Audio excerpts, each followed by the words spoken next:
Hello, good morning. ഇന്ന് വൃശ്ചിക 1.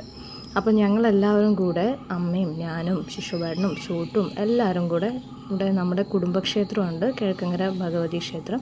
അപ്പോൾ അവിടേക്കുള്ള യാത്രയിലാണ്. അപ്പോൾ അവിടെ എത്തി. ഇപ്പോൾ ചെറിയ വാവ നടന്നു തുടങ്ങി കേട്ടോ.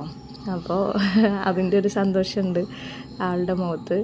പിന്നെ അമ്പലത്തിലൊക്കെ രാവിലെ പോയി ഒന്ന് തൊഴുന്ന സമയത്ത് ഒരു പ്രത്യേക സുഖമാണ് അല്ലേ, മനസ്സിനും ശരീരത്തിനും ഒക്കെ ഒരു സുഖമാണ്. രാവിലെ കുളിച്ച് തൊഴുത് വീട്ടിലെത്തുമ്പോഴേക്കും നമുക്കൊരു പോസിറ്റീവ് എനർജി ആണല്ലോ. അപ്പോൾ അങ്ങനെ ഞങ്ങൾ തൊഴുത് പ്രസാദമൊക്കെ വാങ്ങി. ഇവിടുത്തെ അമ്പലത്തിൻ്റെ ഒരു പ്രത്യേകത എന്താ വെച്ചാൽ നല്ല പ്രകൃതി രമണീയമായ സ്ഥലത്തിലൂടെയാണ് നമ്മൾ അമ്പലത്തിൽ പോവുക കേട്ടോ. പ്രസാദമൊക്കെ കിട്ടി, പ്രസാദമൊക്കെ കഴിച്ചു. പ്രകൃതി രമണി ചേച്ചിയൊക്കെ കണ്ട് തിരിച്ച് നമ്മൾ വീട്ടിലേക്ക് പോവുകയാണ്.